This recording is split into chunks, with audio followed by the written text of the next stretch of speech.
Okay, welcome back. Um, this was what we talked about before the break, which is now we should hopefully we gradually learn this concept: what's bit, what's byte, and what's what we call addressable memory box.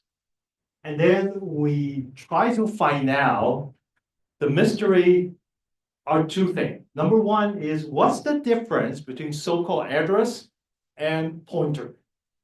And in fact, the quick answer is no difference. Okay, it's just two different ways of representing exactly the same in the context of C language or C++, the same. And then we want to know what's the size of the address. How do we really know? We say is the data type is 8, but then when we try to print it, we only print 9 character, which is not 9 character, 9 hexadecimal digit. It's supposed to be 16 hexadecimal digit because 1 byte is 2 hexadecimal digits. So over the break, I kind of write a program to put this together. Let's take a look.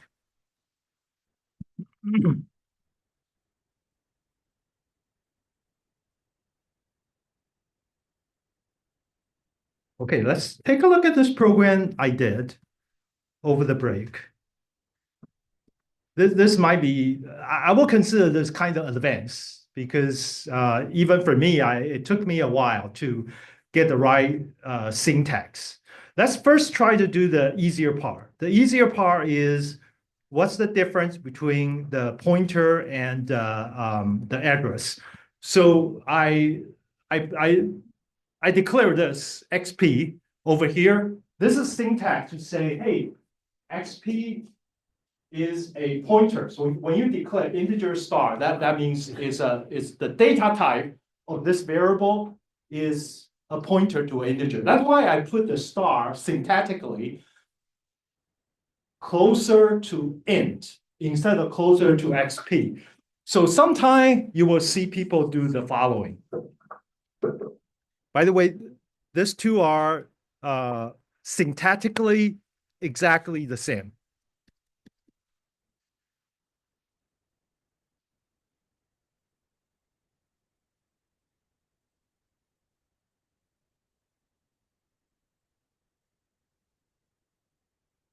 Okay, maybe I will add another one.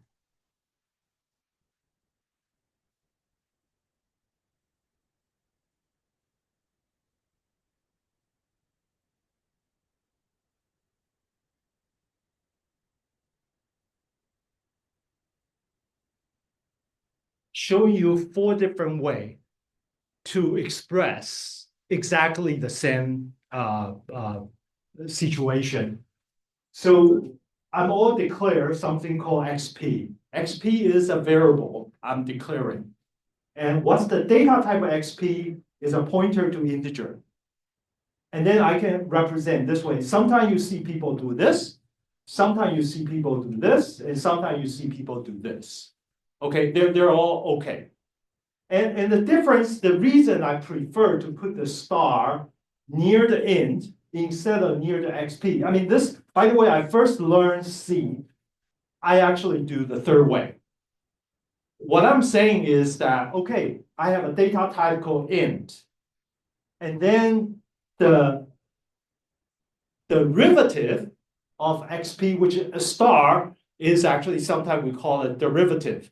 So the derivative of XP is an integer, means that XP is a pointer if I'm pointing to something which is an integer. So that's a correct way of interpreting this information.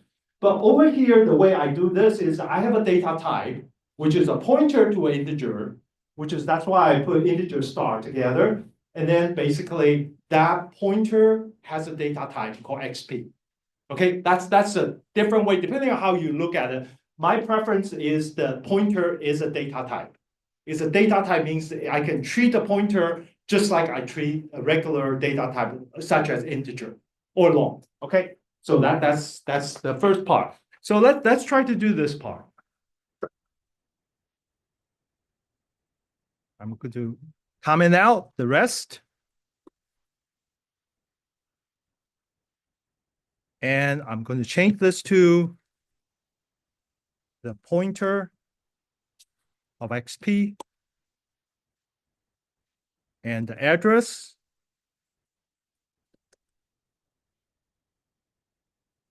of X is MX. Okay, you can see that I put this two things. One is I assign the address of X into XP, and I print out the value of XP and the value of MX. All right, so I'm expecting I'm getting exactly the same result.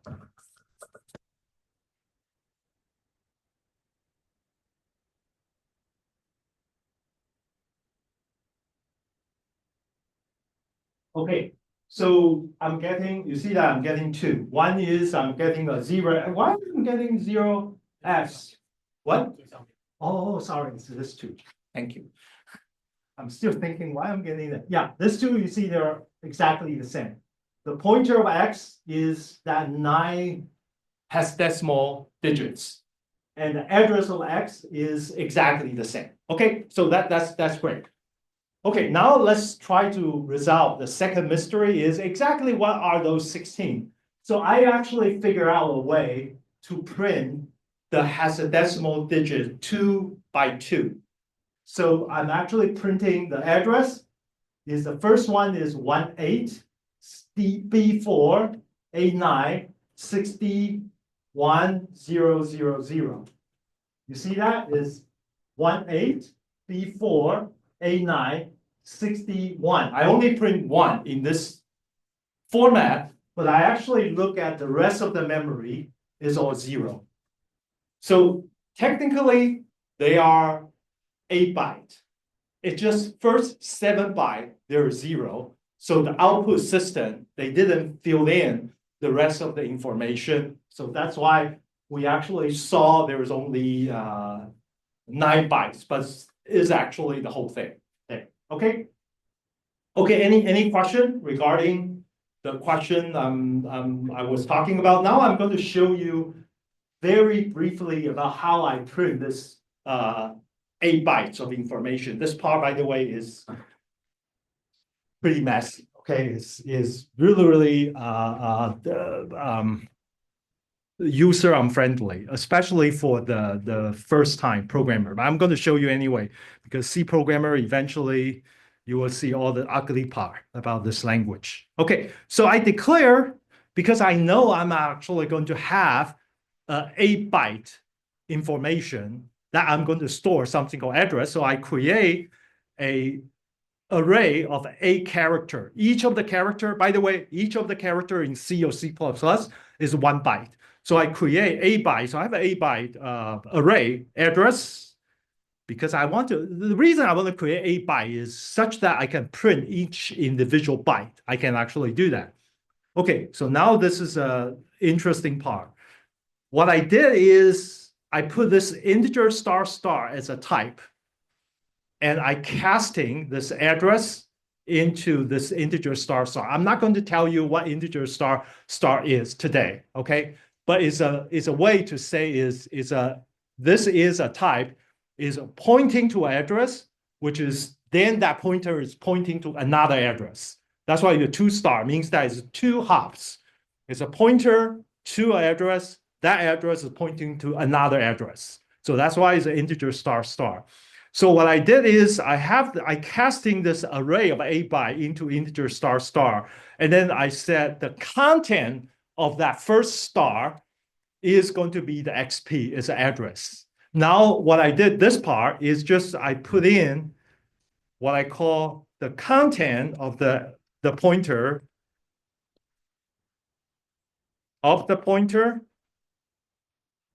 into the character array.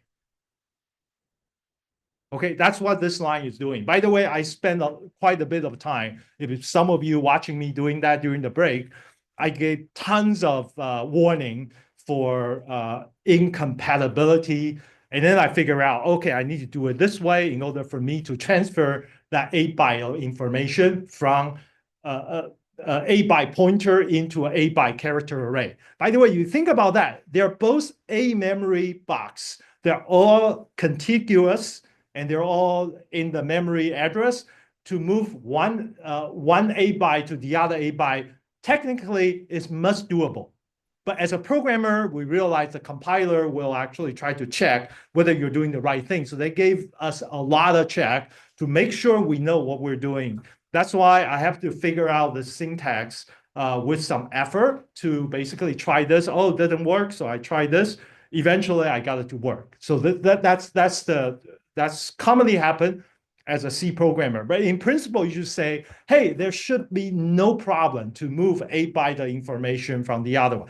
I actually have other better way to do that. Later, I will tell you, I'm going to use a function called man copy. I can actually copy 8 byte of memory from one location to the other. But once we talk about the operating system, you will see that there is a library function called memory copy. I can copy the 8 bytes of memory that way. But here is just using casting to do that. Okay, so after I move the content about that address to the other part, then what I need to do is just print each individual byte. Okay, so I'm printing address %d. I have a loop from 0 to 7, which is 8. You can see I print X address I put it as unsigned in, and I put it as %x to do that. Okay, that's the line. That's why you got the result you see earlier like this. Okay, that's, oh, no, not like this. I have to move down a little bit. Okay, here's this part is how it printed. Address 0, 1, 2, 3, 4, 5, 6, 7. Okay, any question at this moment? Okay, I want you to think about what we just go through. I'm actually going to talk about the next topic. Okay, hold on 1 second.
Okay, I'm sorry that your instructor.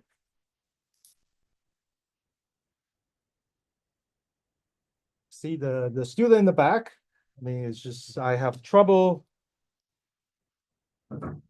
Okay, the microphone seems to be not working reliable. Okay, as your instructor, I have some problem. I need your help. I want all of you to wake up and helping me to do the following task. So you see that I have a USB drive over here. I have a USB drive. I want to reformat this drive, this particular drive. So I open my, you see that this is 256 gigabyte, okay, 256 gigabyte. And if I click erase, I will be able to recreate the whole drive, right?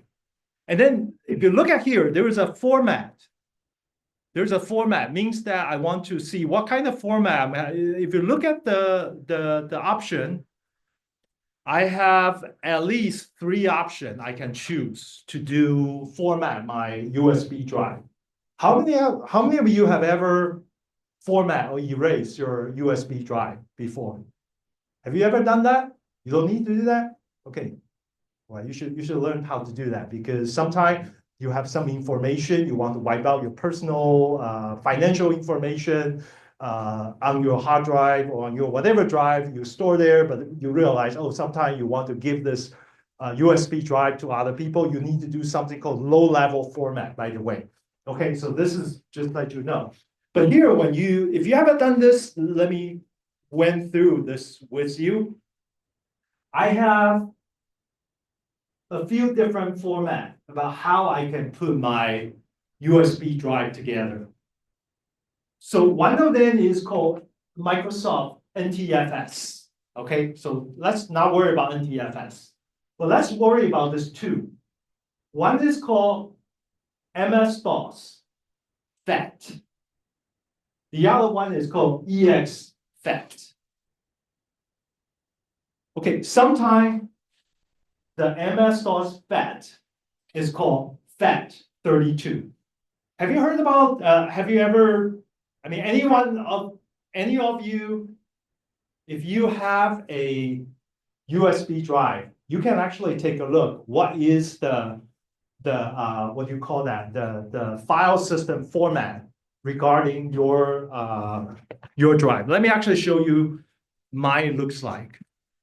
Let me cancel this. I'm not really want to format it. But if I go to the Mac, this is the way I do it.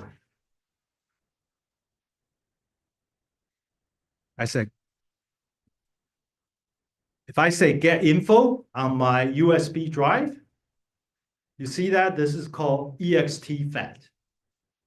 Okay, let me see. I don't believe I have anything in there. Yeah, this is empty, so I can format it. So let me try to format it. If I do erase, if I go here, I do erase. And this time I chose MS-DOS FAT. And then I do erase.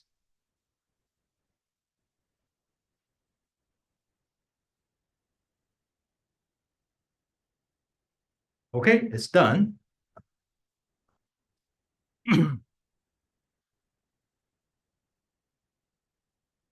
Now, if I do get info, you see that the type of the file has changed to be MS-DOS FAT32. So one is called EX-FAT, one is called FAT32. What's the difference? Anybody want to guess? What's the difference between EXT-FAT and FAT32? If this is the exam, I want to ask you, what's the difference? What will you do? Go to check the Google. Okay, yes, you have an answer? Okay, go to Google. Let's try to use Google to see what Google says about this too. I would say, what's the difference FAT32 versus EXT-FAT? Oh, see, this is a very popular question. Even Google think that these two are different.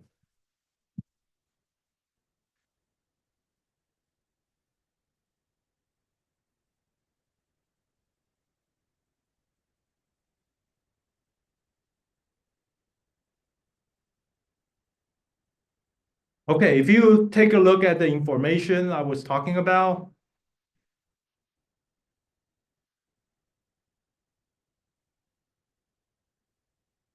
let me see if this is really talk about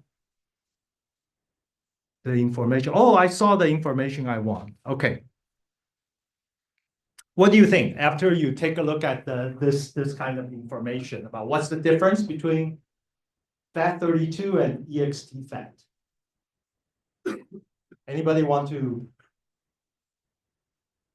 share with all of us what's the difference? Want to say something? FAT设计就可以资源比较多的东西，AI比较多的东西上都可以。Okay, so let me translate what you're saying. The FAT32 is more popular. It can run on multiple kind of hardware, but some of the machine might not support EXT-FAT, right? Okay, so that's the answer. But guess why I'm asking you this question? because it's related to what we are talking about. Why I said FAT32? Why is that 32? Why is that 32? The 32 is the addressability. 32 is the addressability. Okay, so if you think about, we're talking about the memory box.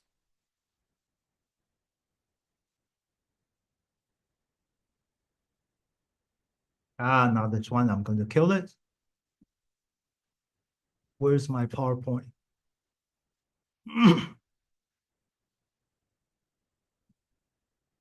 Here is my PowerPoint. Okay.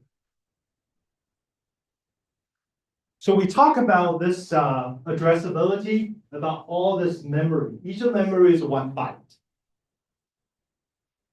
Let me eject my USB.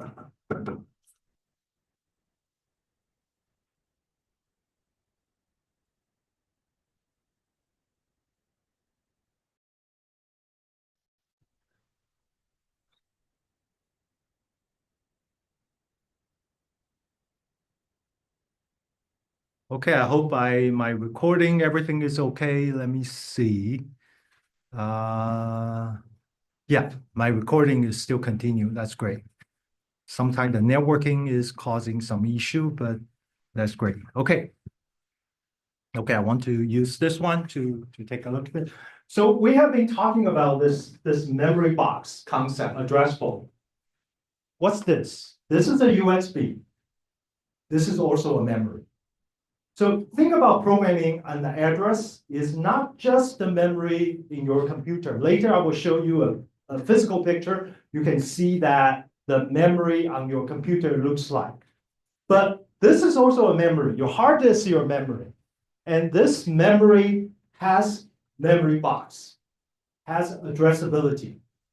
So I want to address each of the content in this address box is the same while you want to address each of the memory box on your USB drive. They're the same concept. However, what is 32? FAT32 and ext FAT. FAT32 means that it's a 32-bit addressability. It's a 32-bit. That means each of the file you can store on this is only have 32-bit address. Let me ask you a question again. In the C program, I'm showing you in a typical Unix operating system, what's the address? The size of the address is 64-bit. And this one, if you use FAT32, which is MS-DOS, I don't believe any of you have ever used MS-DOS. MS-DOS was created in the late 70s or early 80s. At that time, FAT32 is considered very good, 32-bit address. Okay, but what's the problem with 32-bit? 32-bit, you can only address for each of the file. You can only address from 2 to the 0 to 2 to the 32 minus 1. So let me put down the answer for you. Over here, insert a slide. So what I'm saying is that FAT32, the addressability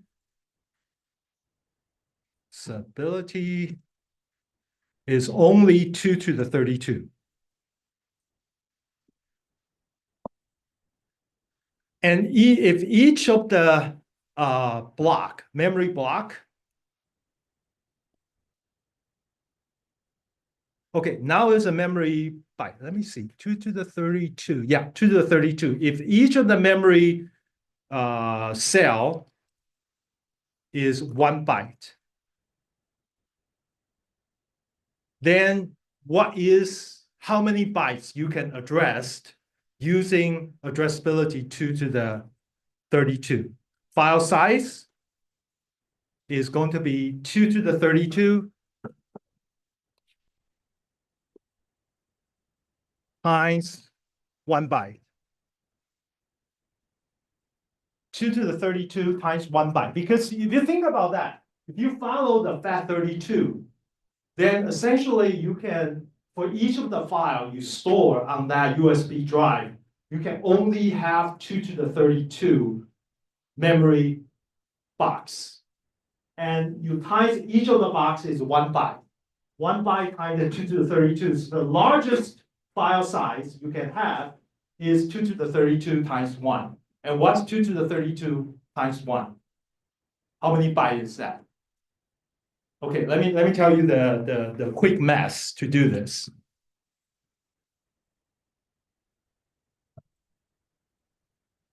So 2 to the 10 is 1K. 2 to the 20 is 1 meg. And 2 to the 30 is 1 gig. Okay, so let me tell you, 2 to the 10 is 1K. 2 to the 20 is 1 meg. 2 to the 30 is 1 gig. And therefore, 2 to the 32 is 4 gig. Okay, 2 to the 30 is 4 gig.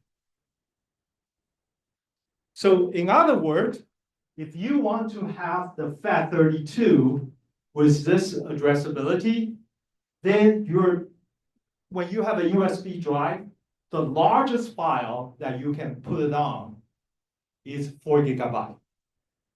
So by the way, 30 years ago, if you're talking about, hey, I want to store a file with beyond 4 gigabyte, at that time it's unthinkable, okay, 20, 30 years ago. But today, easily you can create. I remember last time I tried to copy a Blu-ray movie on my USB drive. It's 8 gigabyte. Okay, easily 8 gigabyte. And this one won't work. Okay, so let me actually tell you this. Go back to the things I want to. I mean, this guy talked about a lot of difference between ext FAT and FAT32, but then the answer is eventually it shows up. Eventually, see that here.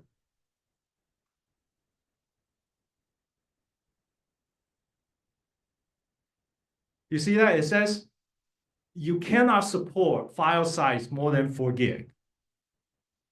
Okay, so if you read the whole document without taking Felix Wu's class, you will see, okay, FAT32 is a file system of many, whatever, blah, blah, blah, general purpose. However, is a structure means that it cannot support file size more than 4 gig, but it doesn't explain why is that. Okay, 32-bit memory box is a concept. That's why I always create this day my USB drive to be ext FAT. ext FAT, the address is 64 bits. 64-bit, it allowed me to, let me tell you that, what is that 64-bit? By the way, I don't know the answer, but I'm going to try. So this is a programmer's mentality. We don't know anything, but we try. Okay, so 2 to the 40, 2 to the 40 is what? Is petabyte? Is that right? Petabyte? And what's 2 to the 50? Can someone tell me what's 2 to the 50? What's the 1,000 petabyte? Gigabyte. Oh, sorry, terabyte. Sorry, not petabyte, terabyte. Terabyte. 2 to the 50 is a petabyte. And what's 2 to the 60? What's beyond petabyte? Yeah, I forgot. The big data. Okay, so 2 to the, but the thing is that with a FAT, for the ext FAT, I can store a file with 2 to the 64. That's a lot, okay? That's whatever word you can find out. I remember there was a word for 2 to the 60, but I forgot at this moment, okay? So now I kind of apply the concept we learned about memory box that apply to the system you're using. I mean, one thing you learned about programming in C is that you know precisely what's the limit about each of the memory technology and how they are being constrained, saying that, well, you cannot store big file. I mean, to be honest, at this moment, unless you are really using a legacy system, you should really use ext FAT because this day is so easy that you counter a file size, a database like the database I'm dealing with was about 10 terabyte. So if I have a USB drive that I want to store my database, being FAT32 just impossible. I have to use ext FAT. Okay. All right. So that's my last topic. I want to talk to you about this. Okay. Any question at this moment? So the second part I'm telling you, I'm gonna apply the concept of memory box and pointer. By the way, later I will tell you that you can actually open a file on this device, which is very huge, and then create a C pointer that's actually pointing to this one directly as well. So the pointer address, the concept can apply to any kind of situation. Okay. All right. So I want to stop here. Any question before I talk about my last topic today?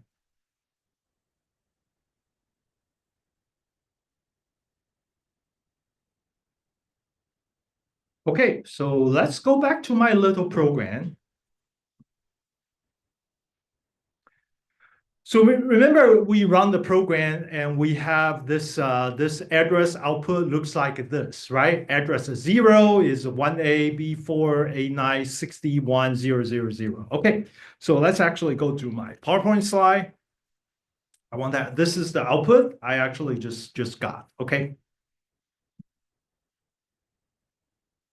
I hope you still remember how I derived this address. Essentially, I'm actually trying to see this itself. This address is represented as this, okay? So if I have this information, the information basically put it here, but remember with a bunch of zero, I probably should just put a bunch of zero to just for our convenience. I mean, I want to put this. This is really, I have 1, 2, 3, 4, 5, 6, 7. Okay. Let me make it a little bit bigger. And each of this is a byte. I'm going to switch like this.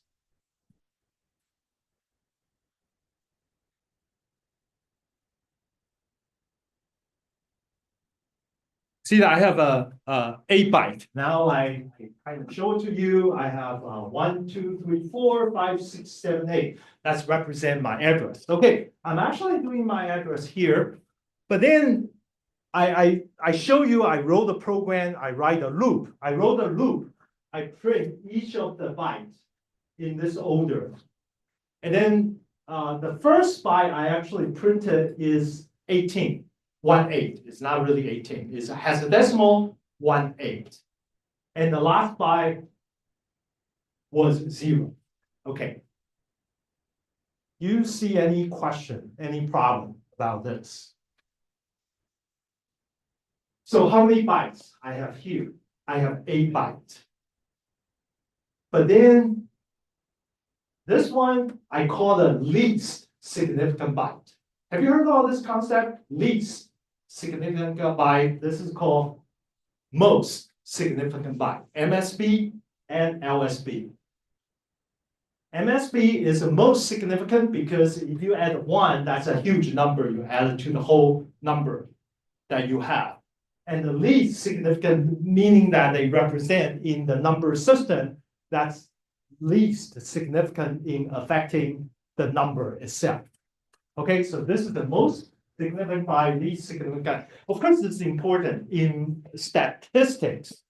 If you have a probability you're going to change, if you change a little bit in the least significant, it doesn't change your probability very much. But if you change the most significant, you change the probability almost instantly. So that's a concept, least significant or most significant. So let me tell you that this is the order. This represents 8 different memory boxes in your memory. So now I actually have 2 options. The one option is that I actually put the most significant first, or I put the least significant first, right? I can put, if I have an 8 bytes of memory, I can actually start putting from the first byte over here, or I can start to put it on the last one, the least one. In this, I can either put it this order or this order, right? Either way. Let me write it down. The other option. I can do it this way. I can put a 0, 0, 0, 1, 60, 89, E4, and then finally 18. When you look at your memory, the content of those 8 bytes of memory, I can either store it this way, or I can store it this way, right? I can store it this way or this way. By the way, let me ask you, which order should which one do you think is better? Or why is my computer on the Mac is actually following this order? I mean, by the way, do you think this is better or this is better, or they're about the same? Think about that, right? You have a number, which is, this could be integer, could be pointer, could be anything. And I have two choices. One is storing the least significant first, or I actually store the most significant first. Yeah, you want to say something? Perfect. Okay. You like this one. This is called what? You want to put the most significant in the first spot, right? Okay, anybody else has a different idea? Okay, by the way, there's no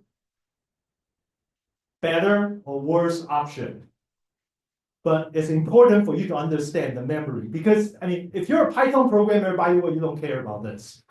You don't care. Okay, it's a number, it's a pointer. That's it. By the way, sorry, Python programmer, they don't even need to worry about pointer in general. Okay, they don't worry about free memory or whatever. They just use it. Okay, that's why Python is so good to develop a lot of applications. But unfortunately, I'm sorry, you're in a C++ class. You have to understand this. There is a difference between the store. Let me show you what the web tell me about this. I have a lots of things to go over, but why is my slides not this one?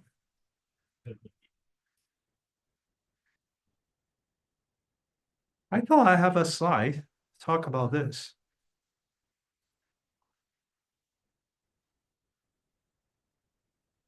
I'm embarrassing, sorry. Where's my? Ooh, wait a minute, I lost it.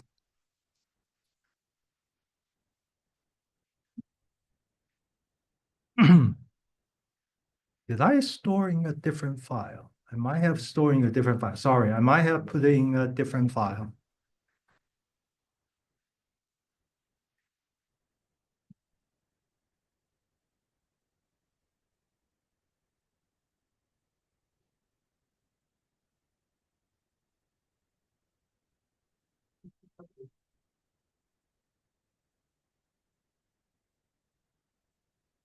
That's very strange. I have too many files. I'm going to use this. Sorry, I'm going to bring this back. I already removed it. I'm glad I still have this garbage collection so I can show you what it is. 1 second.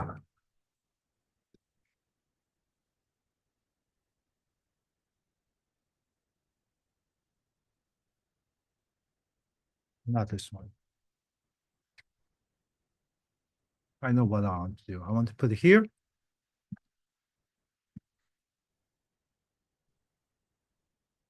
Okay. That's good.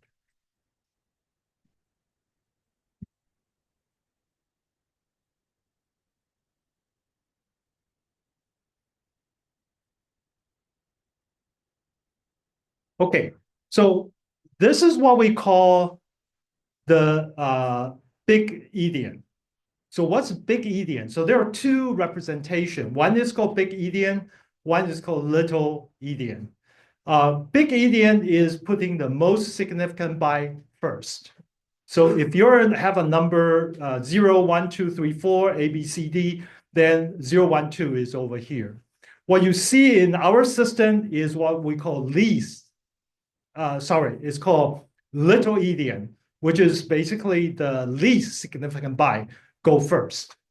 And let me tell you, it used to be there are two camps of computer. One is called Intel-based architecture. One is IBM computer. So at that time, Intel computer are all using little endian. So what is a little endian? Least significant go first, which is the computer. So my computer is actually Apple, is running M1 processor, but still developed after Intel. So most of the system today is following the what we call little endian, which is the least significant byte goes first. But the other thing, which is also very important, is that when you transfer to the network, I believe it become when you go with a network. I'm sorry, I actually had this everything. I thought I have everything downloaded, but now apparently I lost my slide somewhere. Let me see, network. Where's my network stuff over here? Okay, so I'm going back here. Let me just directly tell you this before I end my class today.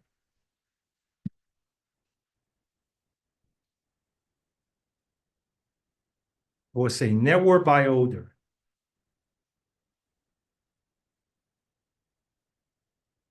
Network by order endian. Okay.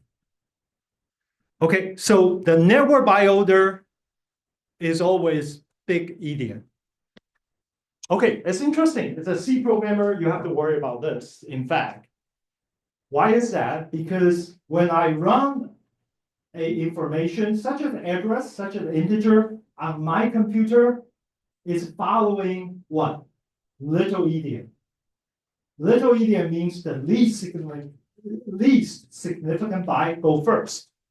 But when you transfer this information, the same information to Facebook or to Google, on your network packet is actually going to be NSB first, which is the big endian. So now you have to see that you have to do this transfer. That's why if you go to a routine, go to your computer, if you do man N2HL. Okay, this is basically, there is a bunch of function, is convert value between host and network by order. Okay, so there's the little endian. Okay, by the way, I should take it back. Most of you are probably using Intel-based architecture. So most of you host by order is little endian. But then when you want to do network programming, you want to transfer something to the another computer over internet, you're going to convert your host by order to network by order. And then, of course, we don't want you to figure out how to actually switching. You have to use a library. And there's a bunch of library, H2NL, host to network by order, long. This is a long, and host to network short. Host to network long, host to network long. So you can see that there's a bunch of function in C that you can use to transfer this byte from one way to the other. Okay, so this is something which is very advanced, to be honest with you. Unless you're doing network-related programming, you probably don't need to worry about this difference. But I believe network programming became so pervasive everywhere. So I feel that if you learn the programming, you probably need to know when you want to store in your memory, it has a difference between little endian and the host and the big endian as related to where you put the significant byte. Okay, so the things I want to tell you is that as a C programmer, memory, you want to know very detailed, all the way from a number, which is the highest level, until to the memory, and how to address the memory, and how to actually make sure the order of the bytes into that memory, and how will that information be transferred to the network, and how that information being to received by the other hosts. So typically, if I want to write a distributed program, I have to worry about converting information to the network by order, and then transfer over there. And from network by order, I want to transfer back to the host by order. In fact, I use N2HL, H2NL exactly for that purpose, so I can do programming over internet. Okay, so that's what I want to talk about memory architecture. So I'm going to start talking about operating system next time. Any question before I let you all go? Any question? Please don't be shy. If you have any question, just let me know. Okay, next time I should bring chocolate or donut or whatever you like. If you ask a question, I gave you something sweet. Okay, all right. So see you next week. Have a good weekend. Ask me. I will try to upload information to Moodle and the other source as soon as possible. Okay, thank you. Bye-bye.